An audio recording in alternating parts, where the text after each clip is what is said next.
हरि ओम श्री गणेशाय नमः। श्री सरस्वत्यै नमः। श्रीमते रामानुजाय नमः। श्री राधा कृष्णाभ्यां नमः। नारायणं नमस्कृतं नरं चैव नरोत्तमं देवीं सरस्वतीं व्यासं ततो मुदिजैर् लक्ष्मीनाथ समारंभां नाथ्यमुन्नमध्यमाम् अस्मदाचार्यपर्यन्तां वन्दे गुरु परम्परां। जय जय श्री राधा रमण, जय जय नवल किशोर, जय गोपी चितचोर प्रभु, जय जय माखन चोर।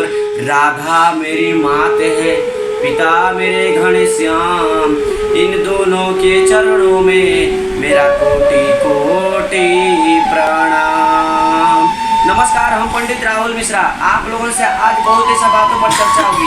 लोग कहते हैं महाराज जी मेरे जीवन में बहुत बड़ा अपयश होता है, बहुत बड़ा मेरे जीवन में नुकसान हो रही है। आपको एक बात मैं कहने चल रही हूँ, मेरी माँ, ध्यान से ये बातों को समझना। आपकी जीवन में क्यों अपयश हो रही है, इसका बारे में आप कभी सोचा एक बार? आपकी जीवन में यदि अपयश हो रही है ना, याद रखना उसका कारण ढूंढना। यदि आप उसकी कारण ढूंढ रहे हैं तो याद रखना आपकी अपयश नहीं होगी। लोग की आजकल क्या हुए, 5 रुपए के सामान ना 10 रुपए में किन रहे हैं, लोग शौक से मर रहे हैं। या इसलिए आप लोगों से कहता हूँ शौक में मत मरा करो मेरी मत नौजवान दोस्तों, मेरे माई बाप। आप लोगों से एक बात कहता हूँ, आप लोग शौक में मरते हैं, यह गलत काम है। किसी ने फलाने ना 1000 को साड़ी पहन रही है, तो क्या तुम भी 1000 को साड़ी पहनोगे? तुम उस दिन रात ड्यूटी कर रही है, तुम मेहनत करी तो उसके पास है, उसकी सही कर्म किया है तो उसके पास है। तुम भी सही कर्म करो, तुम भी खाओ, तुम भी पियो, परंतु किसी से हिस्सा और पटेदारी मत करना। यदि पटेदारी करोगे तो तुम्हारा सर्वनाश होगा। इसलिए कहता हूँ, कहा गया है जितना है चादर उतने टांग पसारो, जितना है औकात उतने ही सोच विचार करो। इसलिए जितना ही तुम्हारी औकात है उतना ही सोचो, और जितना ही तुम्हारी बुद्धि है उससे बुद्धि अनुसार काम लो। यदि तुम बुद्धि से ज्यादा काम लोगे तो तुम्हारे ही रोना पड़ेगा। यदि तुम बुद्धि से काम नहीं लोगे तो तुम्हारे ही बिगड़ेगा। बुद्धि बहुत बड़का विवेक की चीज है। बुद्धि से काम लोगे तो क्षण भर खातिर रोग किस लिए? तब बुद्धि को सही जगह पर इस्तेमाल करना पड़ेगा। यदि बुद्धि को गलत जगह पर इस्तेमाल करोगे तो याद रखना मेरे भक्तों, कल रोने मत बैठ जाना।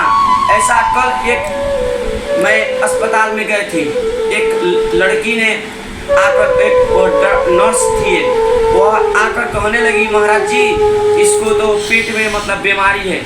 तो हमने कहा भाई इलाज कर दो।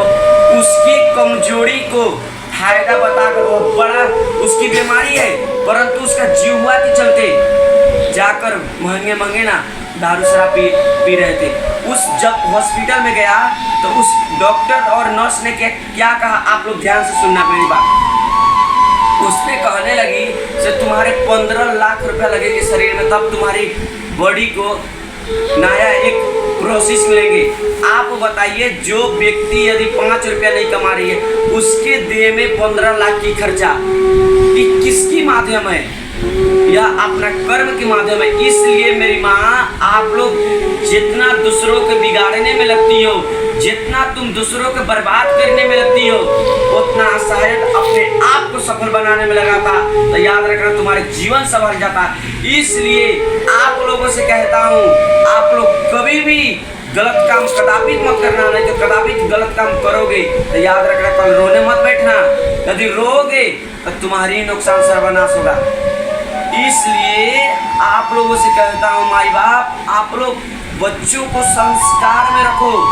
बच्चों को यदि संस्कार में रखोगे तब तुम्हारा ही फायदा मन होगा। यदि बच्चों को संस्कार से बाहर करोगे तब तुम्हारा ही नुकसान होगा। इसलिए आप लोगों से कहता हूँ, खान पान से लेकर और चाल रहन से, सुता बैठा उठा, ये किसकी संगत है ना, आप लोग ध्यान रखो। कई बार ना लोग क्या करते, किसी को साथ बैठ जाते हैं खाने। भाई किसी को साथ मत बैठो खाने, नहीं तो तुम्हारा नुकसान होगा।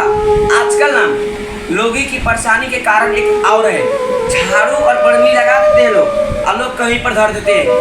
कल एक सज्जन ने मुझे कहा, महाराज जी मेरे बेडरूम में मुझे डर लगती है। एक बात आप लोग ध्यान से सुना, अपना बेडरूम में, अपना रसोई घर में किसी को अपना बिस्तर पर बार बार बैठने मत देना, नहीं तो बैठने दोगे तो याद रखना तुम्हारा सर्वनाश के कारण तुम्हारा ही होगा।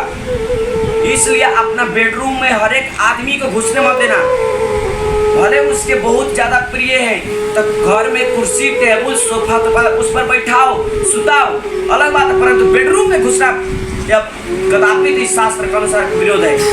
इसलिए बेडरूम में मत घुसाना, नहीं तो घुसाओगे तो तुम्हारा सर्वनाश देखने के लिए तैयार हो जाना। इसलिए आप लोगों से कहता हूँ, हर एक चीज का एक लिमिट है, संस्कार है।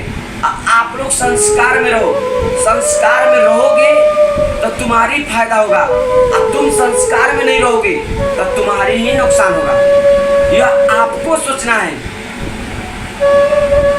यदि आप सोचोगे तो आपकी फायदा होगा, आप यदि नहीं सोचोगे तो आपकी ही नुकसान होगा। यह आप लोग का समझना है। भाई मुझे कहाँ करना है, समझ ज्ञान करना है। आपको यहाँ दूध धरा है, यहीं पानी धरा है, आपको किसको पीना है और किसको नहीं आपको चुनना पड़ेगा। यहीं पर दारू भी धरा है और यहीं पर मिर्ची के जूस धरा है, आपको क्या चीज पीना है आपको डिसाइड करना है। अब आप कहेंगे महाराज जी मैं क्या पीऊँ, तो याद रखना जल और दूध यह फायदेमंद चीज है, मार्चा और शराब यह दोनों नुकसान है। इसमें कलयुग की बात होती है शराब में। जहाँ पर याद रखना, जहाँ पर जो व्यक्ति शराब पी रही हो उसके घर में आप लोग नजर उठाकर देख लेना, उसके घर में संस बरकत नहीं रहती। क्यों? क्योंकि शराब में कलयुग के बात होते हैं। तो लोग आप लोग कहते हैं महाराज जी आप बताइए नशा तो हर चीज में, अन्न में भी नशा है, दवाई सब में भी नशा है। भाई इसमें नशा है, कम मात्रा में है। अन्न है ना, अन्न भी एक नशा के प्रकार, अन्न खाने के लिए भगवान पैदा किए हैं, शराब पीने के लिए नहीं। मेरी माँ शराब पीने वाले लोग ना आप चलिए शराब की दुकान पर, बड़ी शराब की तरफदारी करेंगे, बहुत तरफदारी करेंगे। इसलिए शराब पीना वर्जित करो, और कर दोगे तो तुम्हारी ही अच्छा होगा, और नहीं करोगे तो याद रखना तुम्हारी ही नुकसान होगा। आजकल ना ये सरकार, ये बॉलीवुड एक्टर लोग ना, स्टार बड़े बड़े सुपर डुपर स्टार जो करोड़पति और पति है, वो भी यह शराब की प्रचार करते हैं। मुझे पीने का शौक नहीं, पीता हूँ गम भुलाने का। भाई ये कैसा शौक है भाई, तुम्हें शराब पीने से गम भुला रही है, यह तो गलत बात है। शराब पीने से तुम्हारी शौक गम भुला जाएगी। दिन रात तुम लोगों के यूट्यूब पर चैनल पर यह दास राहुल दिन भर कथा सुनाती है, आप लोगों के दिमाग नहीं खुलता तब भी। क्यों समझ में आ रही है मैया लोग की? फिर समझाऊं, खोपड़ी में घुस रही है तो खोपड़ी में शांति से घुसाओ बातों की। इसलिए गलत काम ना किया करो मेरी माँ, गलत करोगे तो तुम ही पछताओगे, तुम्हारे साथ कोई भोगने वाला नहीं है। जय श्री नारायण, राधे राधे।